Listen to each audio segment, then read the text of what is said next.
Good evening, everybody, and welcome. Welcome to International Writers at Leeds. Welcome to this session with the poet and translator Robin Ouzman Hislop. Thank you very much for being here, Robin. Thank you. Robin Ouzman Hislop is a graduate in philosophy and religions. He has traveled extensively throughout his lifetime. He's been a teacher, like some of us here, teaching English as a second language, but now he is dedicated primarily to literary translation and your own poetry. And as well, he's an editor of the Poetry Life and Times. He's been previously published in a variety of international magazines, including Voices Without Borders, Cold Mountain Review, the Poetic Bond volumes, and Phoenix Rising from the Ashes. His work, his most recent work, which is what we will be discussing here today and reading from, is two translations from Spanish with the poet, alongside the poet Amparo Arróspide, and two of his own volumes, All the Babble of the Souk and Cartoon Molecules. Robin is a highly innovative and gifted poet.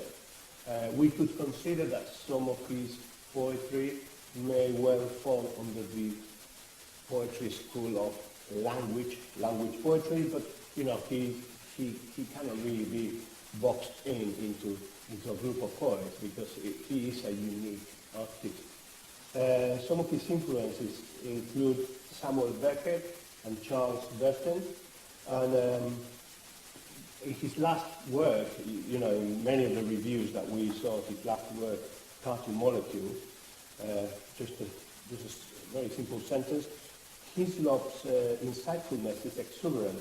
He combines the analysis of the universe through the appreciation of the ephemeral instant with a variety of poetic forms. So it is a pleasure for me to welcome to the University of Leeds, Robin Ouzman Hislop. Thank you very much, Robin. Thank you for having me. So we're going to start.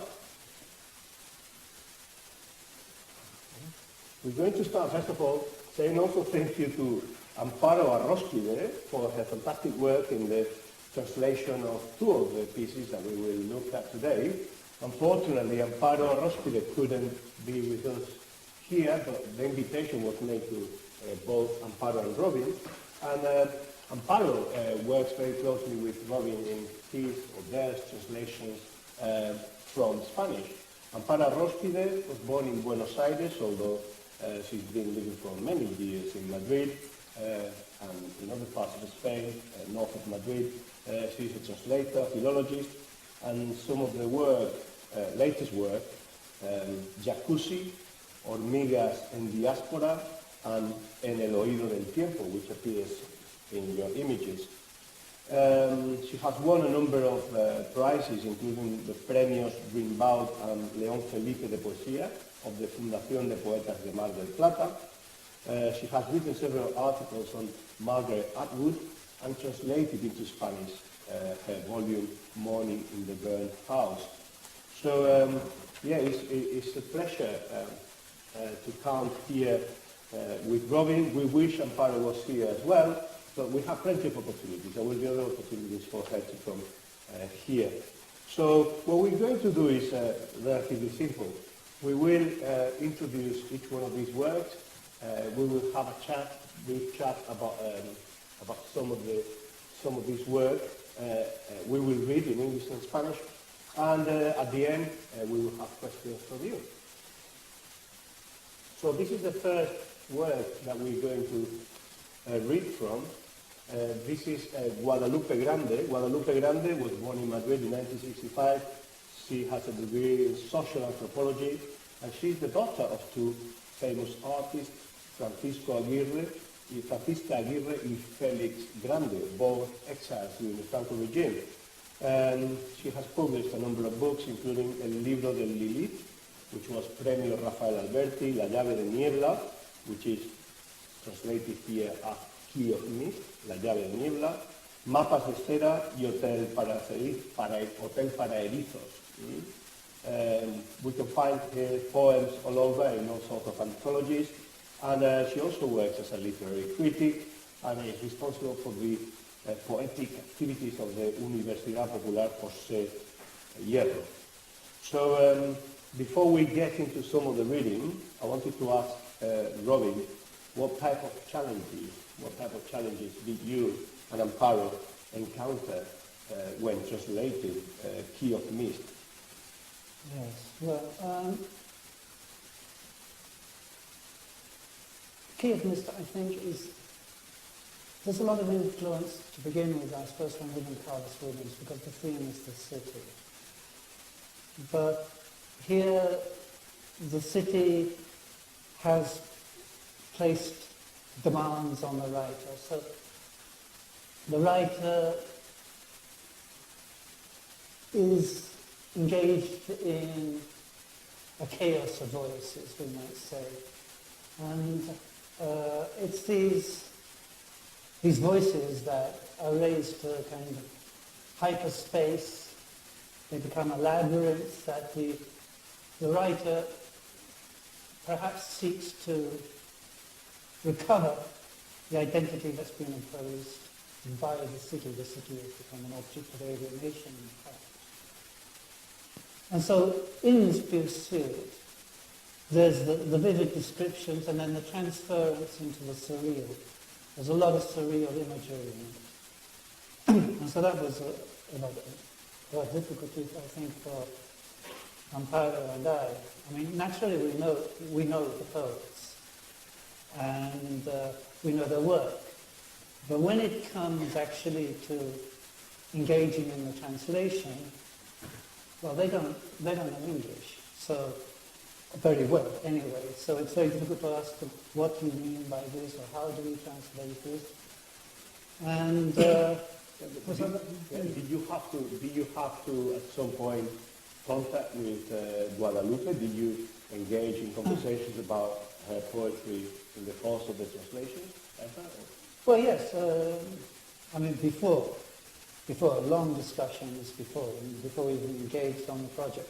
But once getting into the project, there's not so many references back. You know, occasionally we'll sort of come back and say, well, could you sort of speak a little bit about where you were here, what was it you were getting at here? But we're only going to get sort of descriptions back in Spanish anyway, and if we've got problems in the language, as so often happens, you know, the translations just direct don't work. What we've got to do is reciprocate the concept. Yeah. And as I would say, you know, this is sort of like different from language poetry. Language poetry can often take a text and it will reconstruct that text by just focusing on the language elements of it and taking out the author, so to speak. Well, that doesn't exist in translation, not from where we're coming from. We're trying to reciprocate the concept. But, yes, many times, you know, there was many times Amparo and I worked together in a very specific way. We make our own translations, and then we come back, compare notes, and then we write over each other's notes, and we write out drafts. Even that doesn't work, you know. It comes back over and over again. No, later on. No, that's all wrong. I've got to do it again. And I mentioned before language poetry, and clearly that must present challenges for the benefit of the audience, because we're going to be making some references later on to language poetry. Could you tell us what language poetry is? Yeah, well, as I say, it actually emerged in the USA in about the 60s, 1960s, but even then there were many variations, because people just wanted to move away from the mainstream poetry, which being more or less about the author, the writer, the poet as a personality, giving voice to certain expressions that it had, that it explained in language. And rather sort of to see, well, the self is an artifice, it's a construct, maybe within this poetry, within the city, the self is constructed for you, so language itself is perhaps again a construct that's imposed upon us. So it's to break these rules, to get out of very simply, maybe we can speak a little bit more about it. Yeah. In particular with Guadalupe, the different voices that are coming, they take on different kind of natures. Fantastic. So shall we do some reading? Yes, why not? Okay. Okay. I think we better perhaps moving a little bit closer to here. Yeah, and this. So are we doing English and then Spanish and then English? Well, I suppose there's a text, isn't there? Yeah. I'm reading here in the English, and those who want to can try to go from one side to the other. Might be a little bit difficult. And then we alternate. I'll do one in Spanish, yeah? Yeah, all right. Okay. Madrid, 1973. And if the city was otherwise, just a haze on crystal, just a handful of quicksilver on the glass. But understanding is alien. You need to step beside your side, abandon the familiar breath, the one that knits with its soul of smoke the absorbed calendar of days, the one that at the shadow of the horizon threads the pupil of time, the one that holds with pin heads of sand between its fingers the walls of childhood, the streets that are no more, the hours already gone, the dumping tips that are now twilight on the countertop. Yet you go on seeing the horizon with its shadow, where today a garage stands, between spanners and tires, between motors and bodyworks, between this blue boiler suit and the grey floor, where lizards still dart amongst the stones, where a snail still leaves its trail on the dump. Almond trees flourish, wheat fields rise up. You return with the smell of thistle and scratches, honey dew, just fragments of quicksilver burnt at the bonfire. The garage door has remained open. Absorbed, you peer into your side. You remain there, still, breathing the summer, remembering, breathing, remembering the secret midsummer heat, forgetting, looking, still. A dragonfly glides between greasy hands, a screw drops, they sing, who sings, spanners, tires, wheels, and children hopscotching amazement from stone to stone. Run without stumbling over the rubble. Run fast, very fast. Skip, run, sing, run, before everything vanishes, before summer is over, before only this garage, this haze, this glass remain. This man surrounded by spanners, oils, tires, screws, pieces of your childhood's weight. How late it's grown, even though we've avoided the dump, crossed the almond trees, past the wheat field, even though we are sweaty and breathless, the city has arrived before, has arrived more far, more quick, more aware. Just a thread on the crystal, a handful of quicksilver on the glass. The city is otherwise, and understanding is alien. Thank you. So I will read now 8:30. No lo comprendo, no sé por qué hay que ir tan deprisa, no entiendo por qué hay que caminar tan rápido, ni por qué es tan temprano, ni por qué la calle está tan enturbiada y húmeda. No entiendo qué dice este rumor en tránsito, este siseo infatigablemente frágil, ni sé a dónde llevan tantos pasos con la obstinada decisión de no perderse. Estoy en la puerta de mi casa.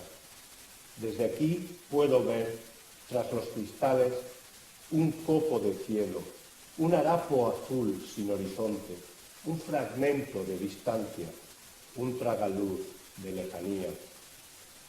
Cierro la puerta y no lo entiendo, pero hago un gran esfuerzo en retener ese jirón azul en la pupila y pienso en la corona de espuma del ahogado y en los clavos grises que me aguardan. Sin embargo, ya sé que no hay coronas. Estamos muy lejos del mar y yo llevo los ojos llenos de bruma y humo, como si los cubriera la sombra de una lágrima que aún no he sabido llorar. Digo lo que sé, pero no estoy segura. Tan solo cierro la puerta de mi casa, como si cerrara la puerta de mi alma o de algún alma que se parece demasiado a la mía. Parece temprano, parece pronto. Quisiera decir la ciudad se despierta, o nace el día, o empieza un día más, pero no lo entiendo, no consigo entenderlo. He bajado las escaleras y he llegado a un lugar que dice llamarse calle. Desde luego, no veo náufragos coronados, ni distingo a los viajeros de los comerciantes, ni a los habitantes de los ciudadanos, ni a los abogados de los turistas, ni a mí, de mí. En este momento, tan solo reconozco mis zapatos y su exuberante y urgente necesidad por incorporarse al ajetreo de la vida. Es pronto. No sé a dónde, pero hemos llegado pronto. Por lo demás, todo sigue. Aunque yo no entienda lo que dice la palabra prisa, aunque no sepa lo que nombra la palabra ruido, aunque no comprenda lo que calla la palabra calla, los zapatos silenciosos, en su obstinada decisión de no perderse, lo entienden todo por mí. Can we just go back Yeah. one, just to point out no, that's not on there. Yeah, this line here, con and I would love to come after trail. How do I translate that? You know, because when you get hustled, but della via, the way. How do I translate that? I mean, I can't put down hustle because we get in English hustle and bustle go together. And hustle and bustle in a way that's really cliche and bad. You know, so that's a question of translation. You know, hustle and bustle and the way. How can I get that into a similar comparison to do the teeming throng? That's an example. Okay. This is something that we have discussed widely and vividly in the past. Yeah. We I don't know can if talk that was about right. it. You know, you really don't know if that was right. We had a bit of a discussion about this, a good one. So, key of mist, you do it in English? All right, yes, okay, key of mist. Okay, so it was really imagery if you look. Behind the fence, there's a ditch. Behind the ditch, there's a chest, devastated by the journey. Who arrives here and how, and after, perhaps? Who arrives and says and names and leaves their hands stuck to this fence as stamps are stuck to envelopes? To return where? To return to them? To return to later? And what? The compass rose rolls amongst the rubble, rolls on the banks of gravel, on the edge of ash, and leaves its petals of distance, its shipwreck of durum, wheat and pollen, beneath the wheels of the car which has just passed. Time for the word time, amidst the rubble of the Tower of Babel. But now there's ditches, water ditches, light ditches, gas ditches, ditches for words. I am spelling while I am telling myself that it can't be today, that there is too much rush, that life's a disaster or nonsense or a useless disquiet. And due to that, today there's no time, time for nothing, time for what? I open the door, switch on the light, turn on the tap. I'd like to know whom to call. The sound of the traffic enters through the window. I hear the rumours of travellers. I listen to the sounds of the inhabitants and builders of this language without words. I speak in gurgles, as if a key of mist were laid across my throat, a key fogged up by noise, a key flooded by light, a gas key, a water key, an August key, a definitely shadowy key, buried inside my throat, in the ditch of my bewildered throat. Behind each fence there is a ditch. Behind each ditch there is a journey. The compass rose crosses the city's tunnels. From its smoky petals it brings forth mossy farewells, the empire of forget-me-nots, paper for unwritten letters, humiliated stamps, and a devastated chest in the building of music or language or city noise. Under the asphalt of these roads, the Tower of Babel grows, sad and useful. I turn on the tap in the kitchen, and while water runs through the sink, I wonder which words this thread of order and cleanliness is spelling.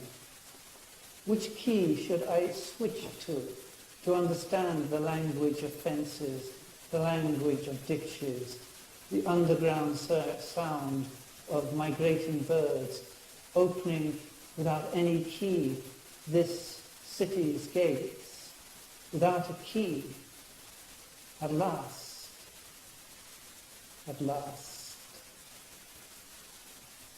Thank you.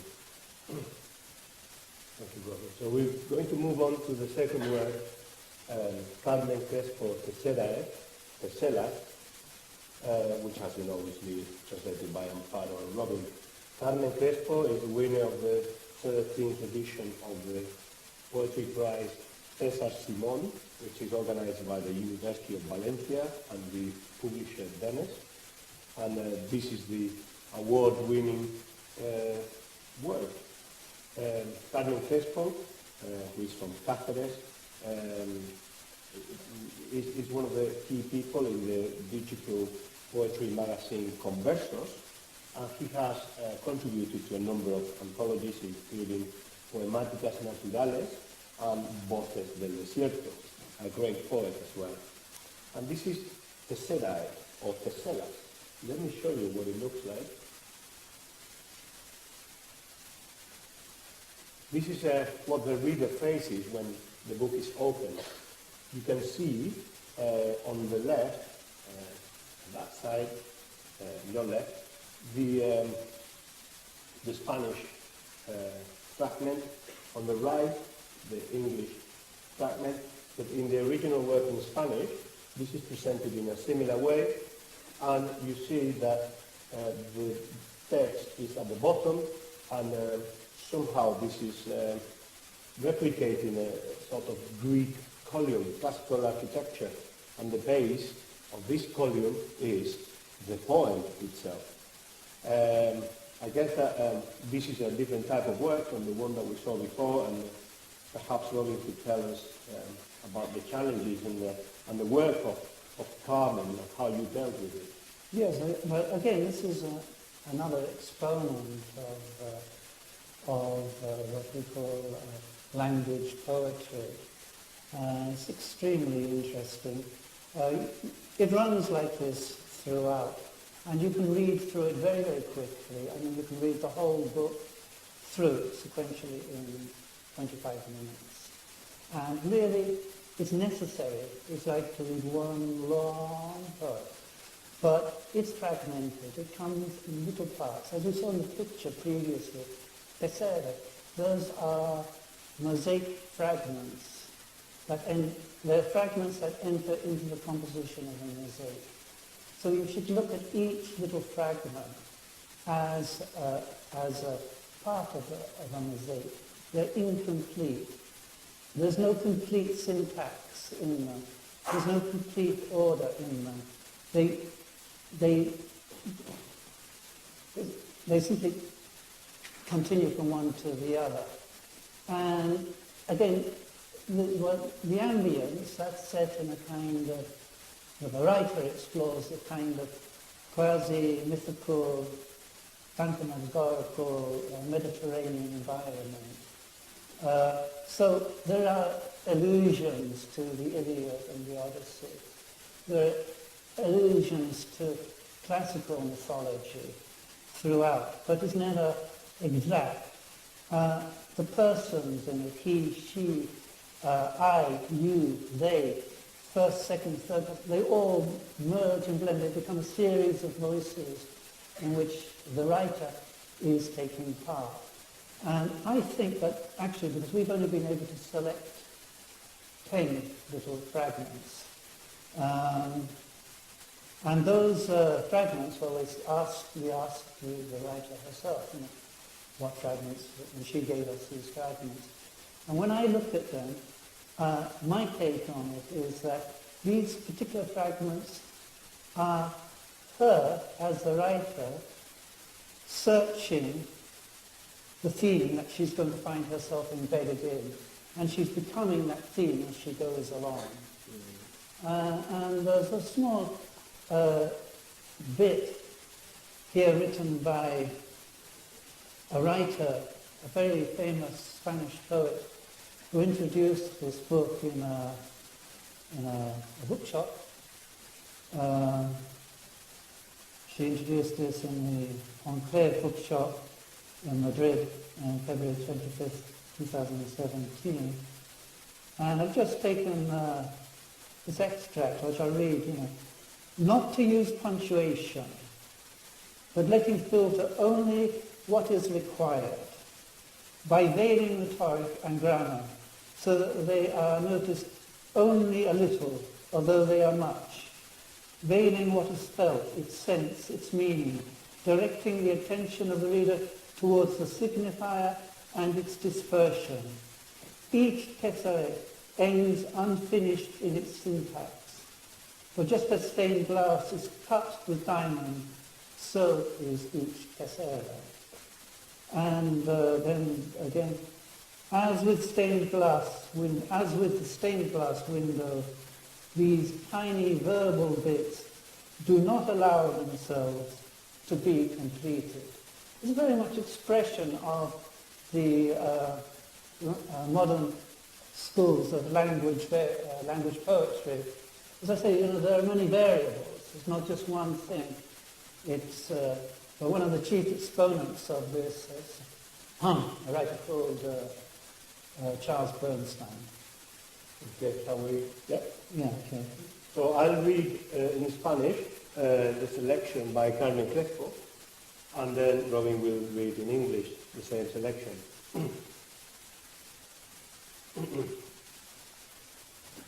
Pienso en Monte Fengari y un resplandor, un resplandor verde o zinc ceñido sobre la tempestad, rebañando los puntales, las escamas de los últimos barcos que regresan los cuerpos de los guerreros, que regresan los escudos, los jubiles, las correas o el calcio doloroso en el bronce de los peces que ya no.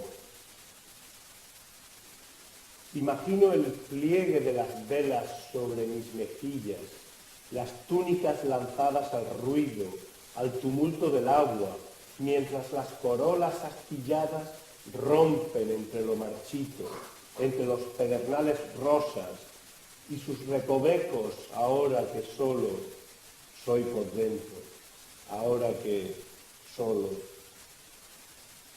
El dolor es sagrado, sagrado, como el hueso de mi rodilla o el embés de los alambres. Entonces, dime, dolor, entonces, ¿de qué cielo provienes? ¿De qué corazón?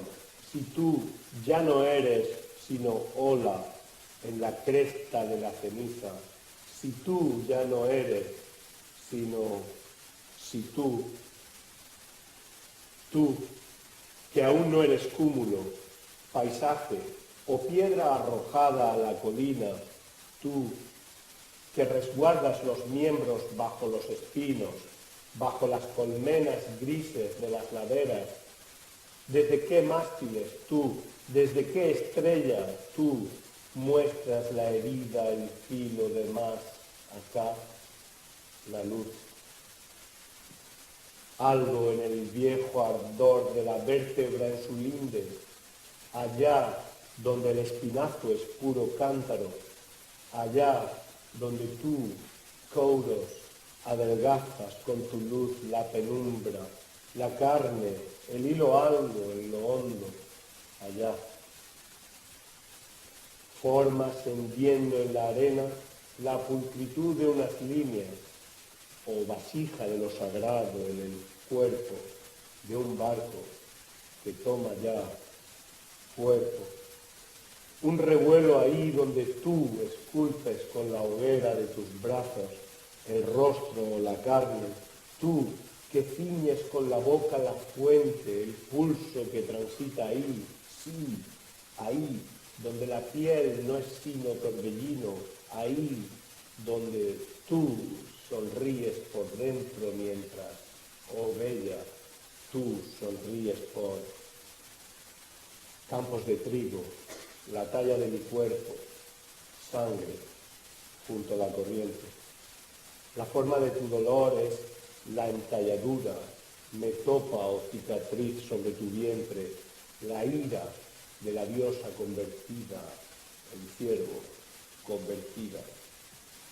Piedra que une el ojo a la sustancia del paisaje, piedra sobre piedra, no es muro, sino tallo, lana hurgando en las lindes, en ejidos donde el rigor del corazón cuartea y cruje, como un casco desterrado, donde la tirantez del corazón zozobra, donde...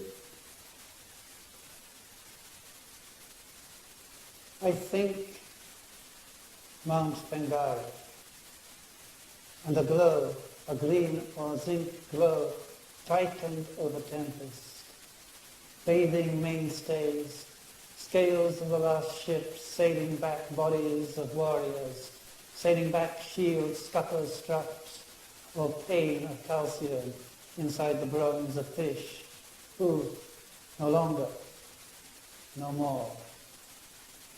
I imagine the sails' folds above my cheeks' tunics, cast to the noise, water's tumultuous roar, while splintered corals burst within the withered, in pink flints in their clangings, now that I only exist inside, now that only. Pain is sacred, sacred as the bone in my knee, or the underside of wires. Then tell me, pain, then what heaven you come from? What heart, if you are no longer but wave on the crest of ash, if you are no longer but if you who are not yet a mound, landscape or stone cast down upon a hill, you who guard limbs under maythorns and the grey hives on slopes, from which mast, from which star do you reveal the wound, the edge of this hither light? Something in an old arc of vertebra, there on its border, where spine is pure picture, where you, Taurus, thin down penumbra with your light, flesh, thread something deep down there. Forms carving in sand, neat lines, or vessels for the sacred as the body of a ship, now taking shape. A stir where you sculpt with the bonfire of your arms a face or flesh, you who embrace with your mouth the spring, the pulse travelling there, yes, there where skin is only whirlwind, there where you smile within while, oh beautiful, you smile for. Wheat fields, the size of my body, blood, next to the stream.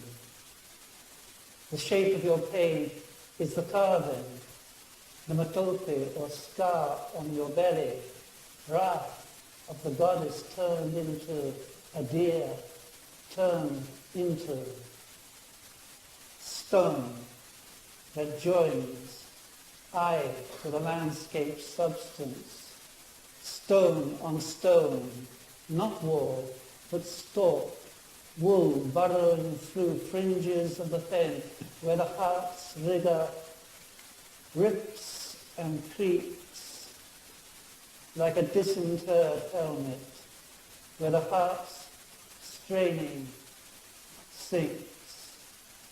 Where? Thank you. Thank you very much. We're going to move on to the next part, which... Guess we'll start.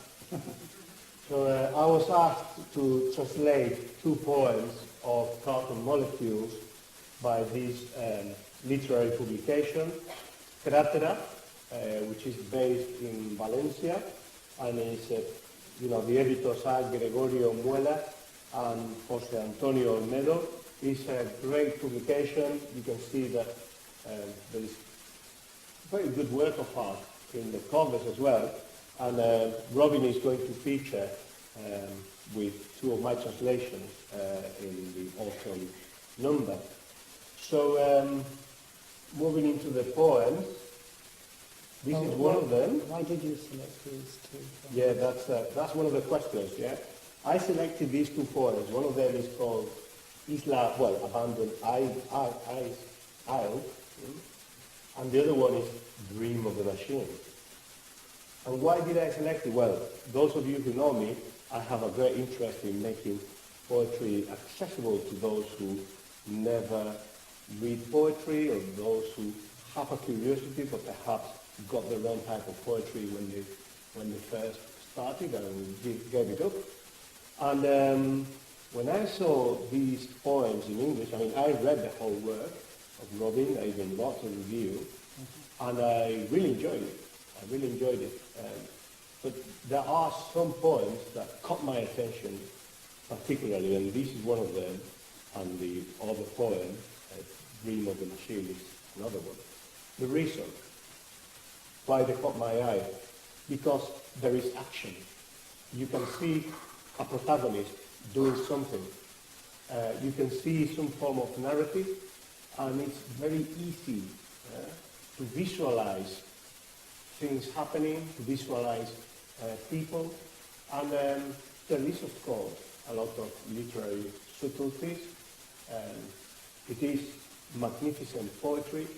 There are many levels of enjoyment and sophistication, but almost anyone who can have a look at the poem or listen to it, read it, can suddenly fill their eyes and the mind with images. To me, it's quite filmic.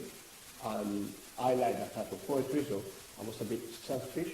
And I said, I think this is good for people in Spain to get to know your poetry, and for me, as an enjoyable experience. So that's why I translated it. That's why I chose it.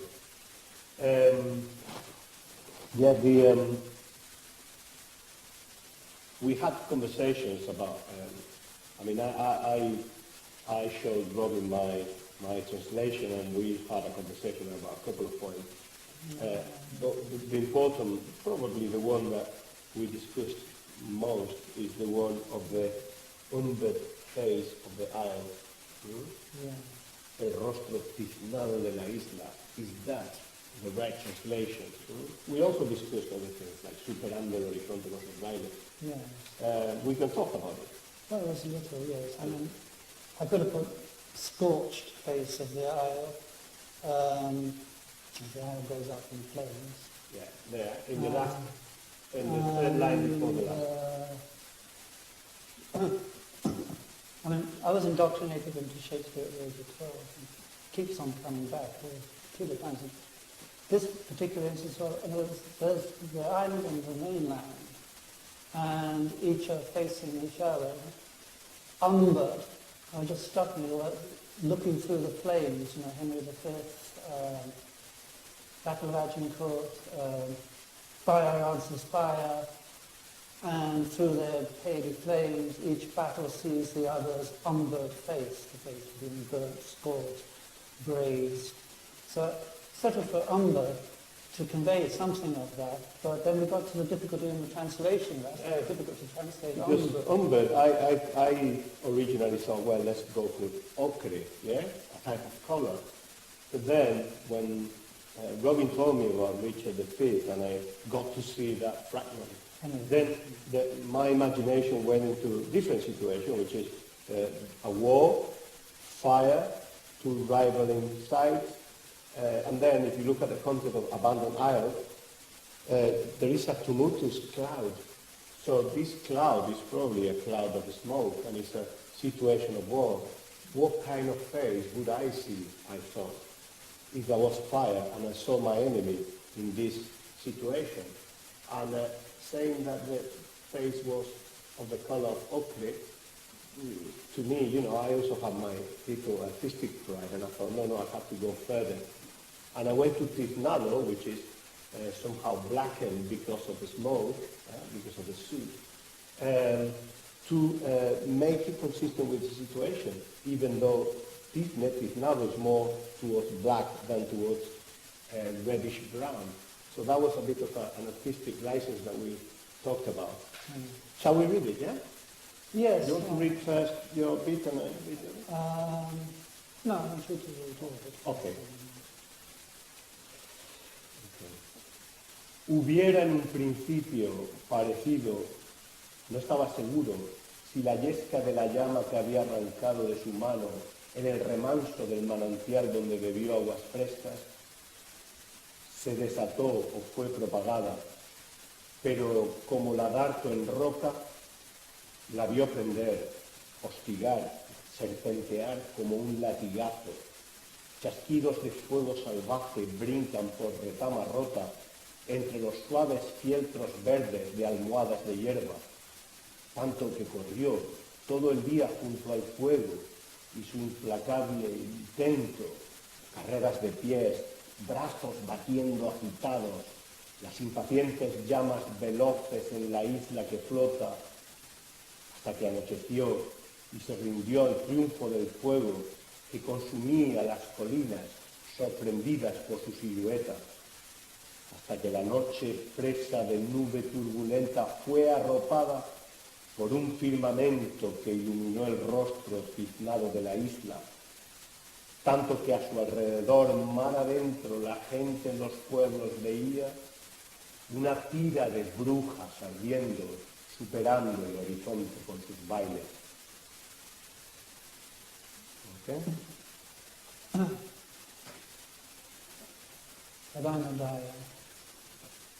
it had firstly, perhaps seemed, he was uncertain, whether the tinder of flame struck from his hand at the spring pool where he drank its cold waters was loosed or released. But like a lizard on a rock, he watched it catch, take on, slither as a whiplash cracking wildfire leapt through snapping gorse, sliding between the soft green pelts of grass pads, so that he ran day long with the fire in its inexorable intent, racing with feet, arms beating rapturously the relentless rapid flaming on the floating isle, until at last he gave up to its victory as night fell and the fire raged upon the hill, seized to silhouette, until night's descent in tumultuous cloud was engulfed within the firmament that lit the umbered face of the isle, from across the sea, such that the villagers could see from afar a pyre of burning witches dancing, ascending upon the skyline. We could do a film with that.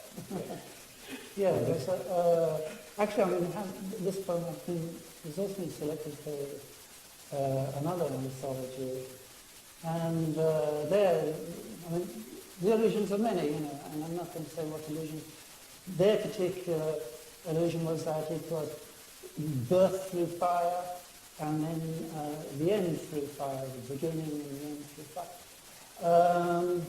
For me, you know, the isle is a kind of metaphor for the poetic mind, the island in the sea, and something just takes off. You know?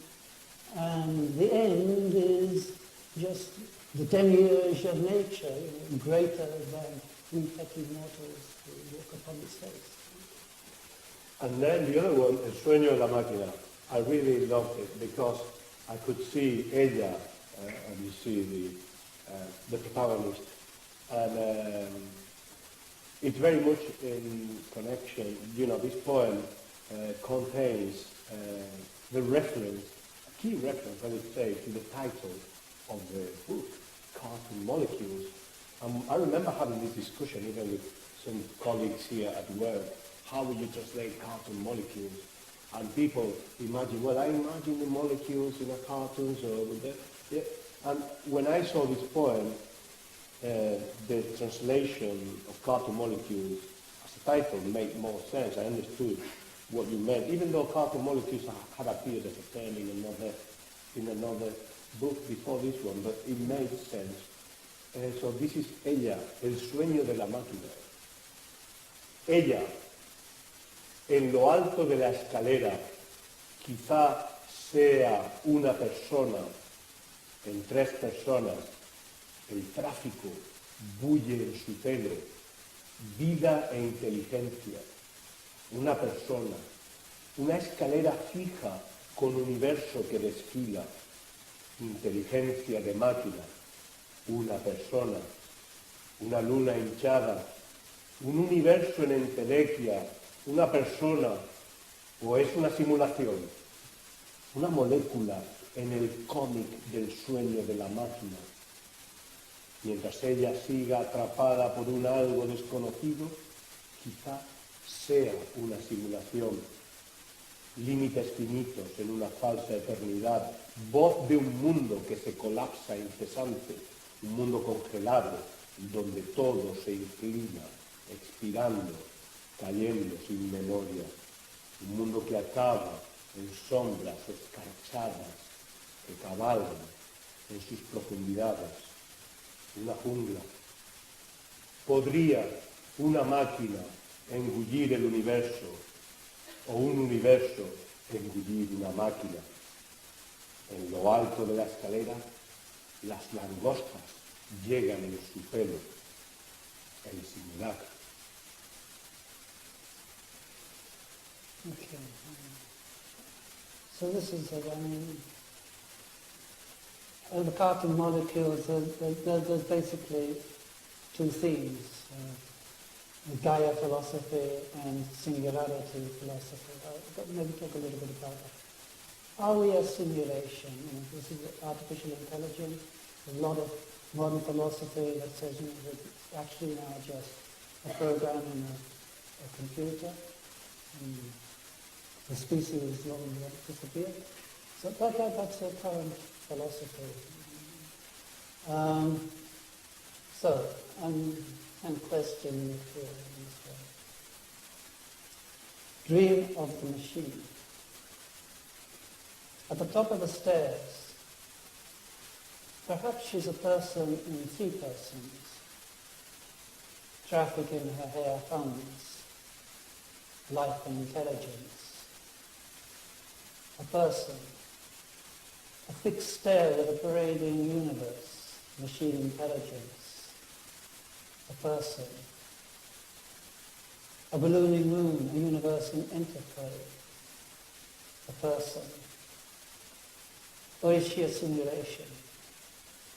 A cartoon molecule in the dream of the machine? As long as she's a prisoner of the unknown, perhaps she's a simulation. Finite limits in a false alternative. Voice of a world collapsing endlessly. A frozen world with only lean things, lapsing, crumbling, without memory. A world with an end in frosty shadows that ride in their depths. A wilderness. Could a machine swallow a universe? Or a universe swallow a machine? At the top of the stairs, the locusts come.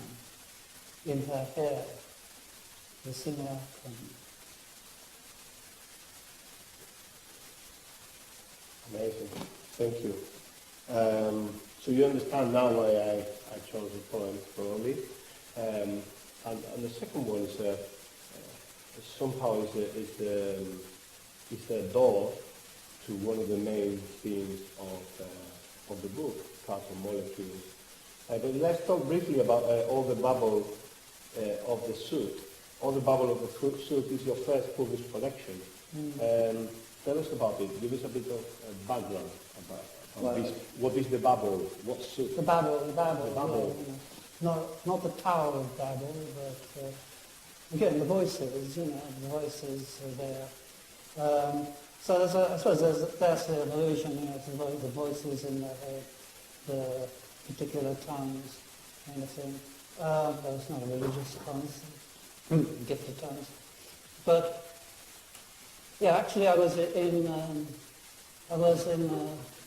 traveling between three countries at the time. I was going between Morocco, Spain, and Morocco, Spain. So I was things were getting pretty much a babble, listening to these different languages, especially in Morocco. You've got a host of languages there. Each Moroccan's got sort of French, Spanish, Dervish, Arabic, English, a whole lot of stuff.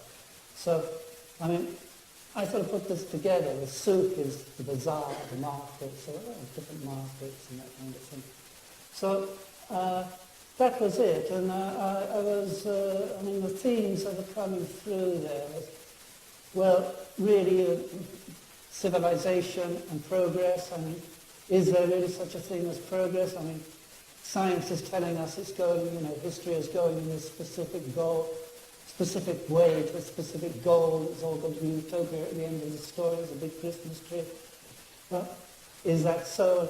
And again, so the same kind of thing, evolution. Are we the species that are the central intelligence, the guardians of the planet? Kind of anthropocentric concept, and we can just sort of perhaps be eliminated tomorrow, and the rest of the species carry on happily. Robinson Jeffers says that a long time before, actually. He's a famous American poet. So these kind of influences were coming through to me at the time that I wrote this book. And this first poem is called Elliptical Shift. Meadows of wild flowers, sweet in an urban niche, framed by a hand of nostalgia, framed in an enclosure. For the price of pathos, riots of the human race rampage across its space, in resistance, resentment. Everywhere history obscures the view, an enigmatic phantom, it projects its rapacious plans onto tomorrow. McDonald's signs, stewards of the planet, protein signifier. Regularities merge into a wholeness. The news comes on in a refrain of the same monotone, as if the world were made new again. The darkest regions of the planet's mind, the photon of a star in a formless moment, becomes an instance of a memory, as the desert invites the ripple to a turbulence of refrain. A window frame constrains its worldview to all that follows on, as if it could choose between what's real, what's imaginary. Such choices shape our view to the now, before an open future. Sunset on the high street, traffic vanishing into it like black dots whizzing out of the blind, the zonk, plonk, disappearing into its shadow, dust of ages, its record, all the particles cascading into the horizon's viewpoint, all the bits, pieces in their parts, blowing on the horizon's sunset. Time is not the shadow cast by the world is the shadow cast by time. Accident. It was a moment ago, since, as if eternity, now a dark, shallow place, lurking fears to return to. Not what's now, this new world view, not so much considering, or what caused it, an accident. Like a bad habit that for a moment slips out of gear, all the information there before transforms, abandoned, left forever. You can review it, look back at it objectively, graph it, map it out objectively, but never return. It's a haunted house, a place where you shudder you were there at all, like that. So it goes on until the next accident of chance falls to tell you where you are now, that before, though an inevitable instant, has spiraled into now and is now nevermore. Multiverse. This is from the multiverse as proposed by Hugh Everett. You have to imagine, that this particular images can be just multiplied like television screens out of frame, just going on and on and on and on, all the same. And then there will be a slight variation before, a slight variation after, and they can never communicate. So this is multiverse in this concept. Waves that dance an ocean maze, as we shadows of white noise emerge as mirror images, alike affinities that converge their symmetries. Though we seem to resemble, they are only an assemble, a pattern parade buried in mirror graves, forever hidden to touch. Where our stories that unfold chance may never know their fate, merged again to veils of time that bind them to their state. This is the last one from All the Babble of the Souk. The italics, the italics is a quote from Wallace Stevens. Whoops. Whoops.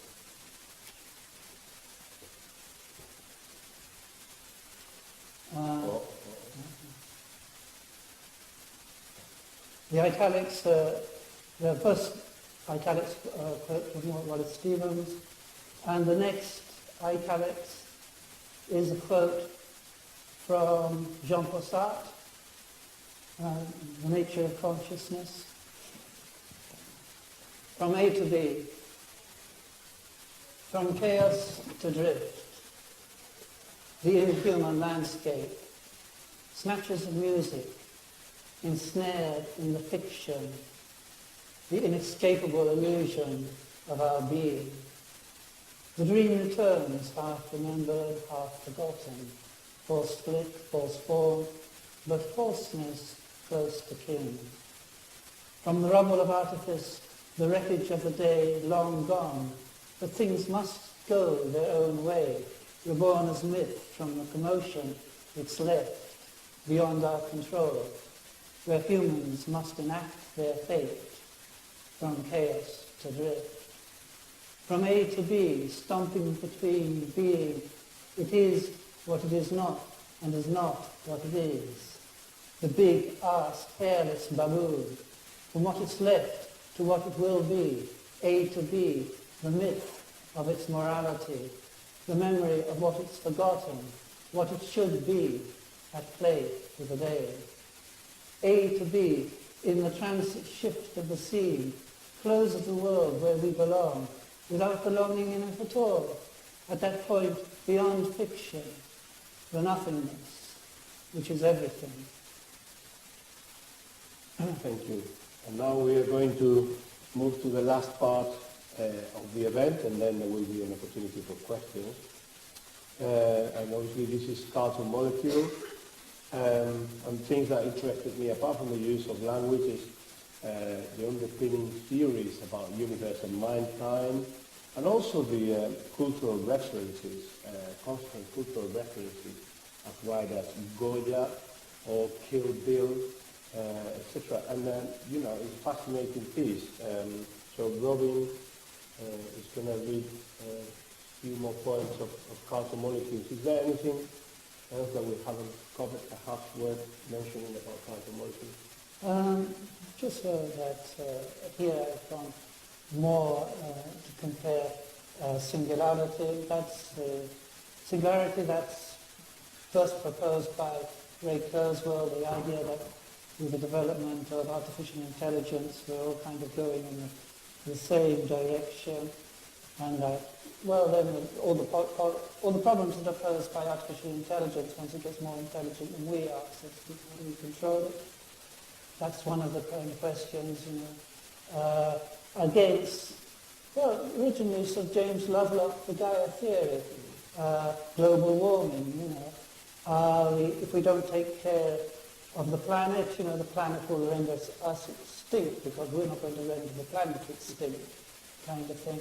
So comparing these two things, and whether, we are really more biological entities or whether we're more just mathematical entities, I suppose. So the book is sort of groping with these themes as it goes along. Okay, so the first one is Tenochtitlan rather. This is the Aztec city. I think it's 1509. Cortes, the Spanish conquistador, raped, pillaged and destroyed this famous Aztec city. That was presumably, beforehand they had their very, very special rituals, way of life. And there's a parallel because when the Spanish come, they create a new world order. There's always a sort of people going around creating new world orders over the old ways, perhaps. Tenochtitlan.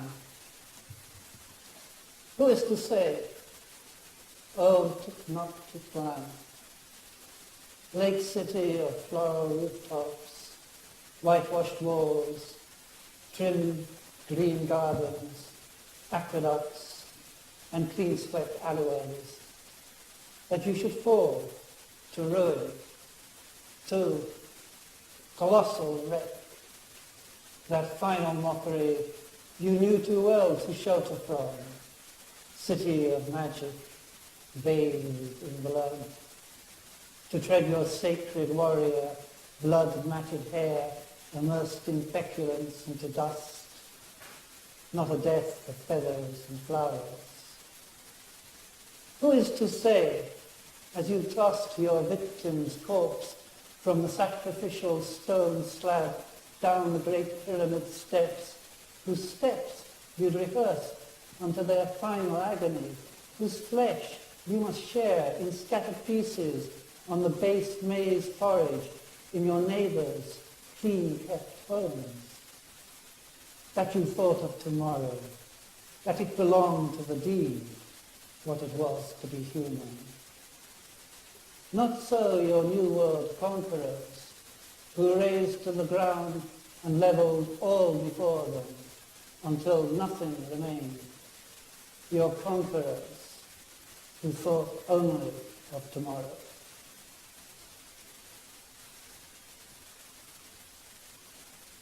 Next one is King Kong. Our attitude to animals, perhaps. We are the superior race. All the animals are under our care, so to speak, as inferior creatures, inferior consciousness. King Kong, drum your massive pectorals, great Kong, on the skyscraper's summit. Our white goddess will caress your pug snout, weep for you as you fall, finally shot down to your death. However, you won't be reborn a sun god king to rise again in summer's festal harvest. You will represent only the pathos of a sad but necessary destruction. You see, we are a political animal, which is more than just a rationale of right or wrong. It's the moral mind in action, the first precept being right to life, or in your case, ipso facto death. You see, you just don't fit into our system when all's said and done. You just don't belong, not on our side of things. Kong. Let's switch to the next scenario. You're dead, prostrate, surrounded by paparazzi, a lumpen beast, while we wait for the boys from the lab to come, carry you off for a post-mortem, where they'll shed a tear or two, say you were a great King Kong, and head off home to turn the television on.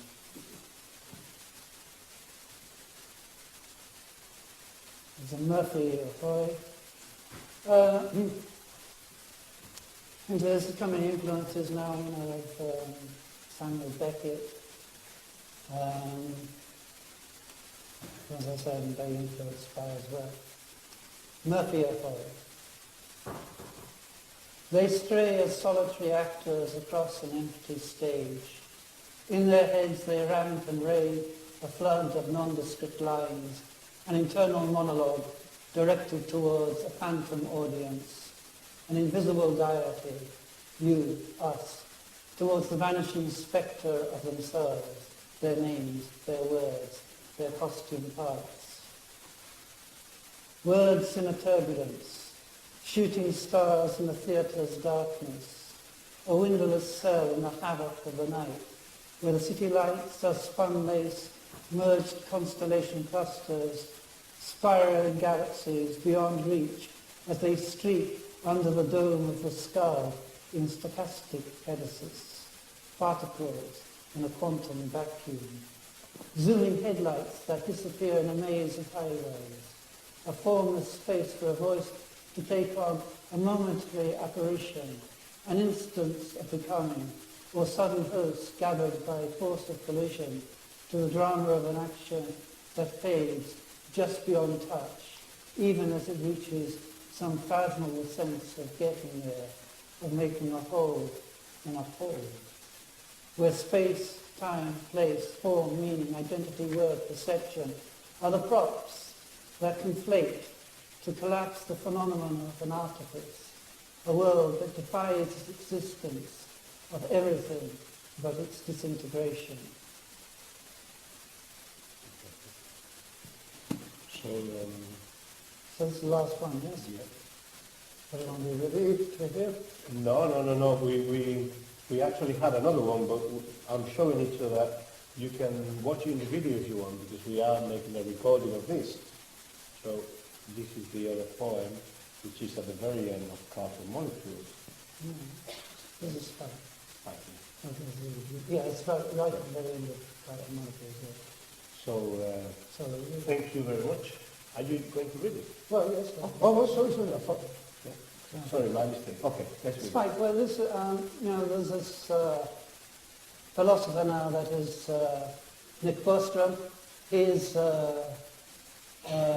running this research unit in Cambridge University on the consequences of AI. One of the things he depicts is this graph that goes from the agricultural revolution all along to now, you see? And it says, well, it gets a little bit bumpy here, despite plagues, wars, mass murders, civilization, and it's all going on very, very nicely. Until suddenly, about 30 years ago, we get some digital intelligence. It goes up like that, spike. Not something you want to sit on, he says. And so, taken from there, this poem is called Spike. A runaway on a singularity slippery slope need not be a despairingly Sisyphean slide back, but spike upward to an extremely great verticality, allowing something relatively harmless today start a trend that results in something currently unthinkable, a Pandorian pandemonium. Still, he didn't want to kill himself and his crew, so he hatched a plan that systems possessing the same patterns of causal organization will instantiate the same types of conscious states, irrespective of whether the organization is implemented in neurons, silicon, plastic, or any other substrate. Taken to its heart, we would vanish into its stronger existence. Do the angels really only take back what is theirs? What has streamed out of them? Or is there sometimes, as if by an overstate, something of our being as well? Do we not see the swirling return to ourselves? How should we see it? The world today being, as it is, a vast unsupervised laboratory in which a multitude of experiments are simultaneously underway. Brain-computer interfaces have already left the laboratory, which allows gamers to interact directly with their consoles.